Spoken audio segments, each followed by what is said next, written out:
We now invite you on a journey to India and Pakistan that began in Boston with author and filmmaker Sadia Shepard. It all started when this Muslim American discovered her Jewish ancestry and set out to find out the truth about her past.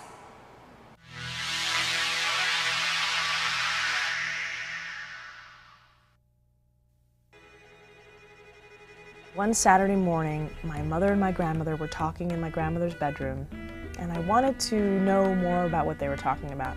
And I sort of crept into the room and I looked through some of my grandmother's things in her bureau in an effort to listen to them. And I found this small velvet box. It was a small, kind of curious box and just intermixed with other things in the drawer.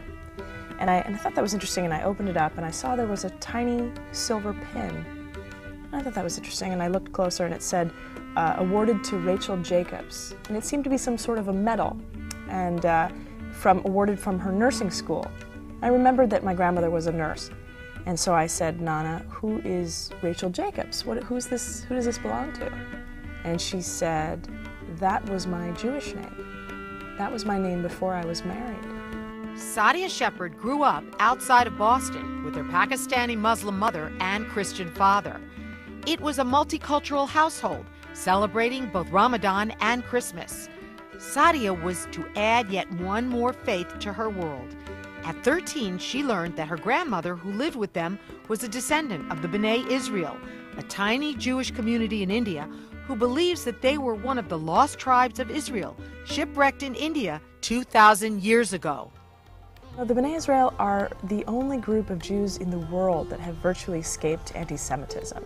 And it's such an interesting history. I find that in all the research I've done, I've learned that they've created this wonderful amalgamation of Hindu and Muslim practices. So they maintain very cordial relationships with their neighbors on both sides, and have managed to observe their own Judaic practices, but also have been able to learn and peacefully assimilate into Indian life. Sadia came to learn much more about her grandmother's secret past, including how she eloped with a Muslim businessman when she was 16. She eventually moved from India to Pakistan, living her life as a practicing Muslim. It was in the final years of her grandmother's life that she asked Sadia to make a promise. She asked me to promise that someday I would go back to India to learn about her culture. And I promised her that someday I would do that. I had no idea what I was getting into. I had no idea what that promise meant. Sadia, who was a documentary filmmaker, was awarded a Fulbright scholarship to journey to India and Pakistan and learn about her ancestors. This story is told in her film and book, The Girl from Foreign, a search for shipwrecked ancestors, forgotten histories, and a sense of home. I arrived in Bombay with a kind of crumbling, mimeographed family tree that my grandmother had given me, and some old faded photographs and an outdated telephone diary of my grandmother's that had people's names and numbers. Where are you going? Jew ki mandir?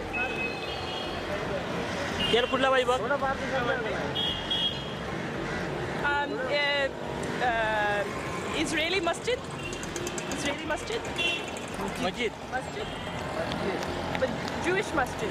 Jewish. Okay.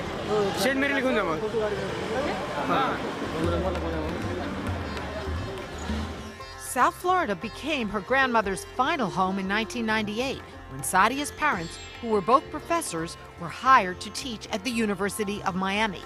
It was here that her grandmother began to reconnect with Judaism. Sadia and her parents took her to services at Temple Judea in Coral Gables, where she got to know Rabbi Goldberg.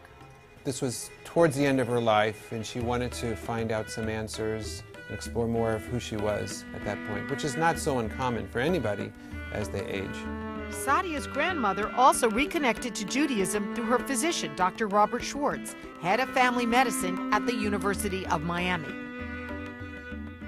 I think it happens to a lot of elderly people, especially when there have been issues of conflict and repressed stories. And to some degree, I felt that a lot of her story is something that she hadn't really brought out before. There are many who offer their advice to Sadia Shepard, telling her that ultimately she'll have to choose one of the three faiths that she now claims as her own. And my answer is often that I'm still working on it. I feel that I have been given this tremendous opportunity, and ultimately what I feel is something that I was raised with, which is this idea that all paths lead to God or to another state of enlightenment. And for me, the idea that we are all connected and all part of this larger framework, which is so much larger than any of us, I'm very moved by the idea of being one small part of this much, much larger story.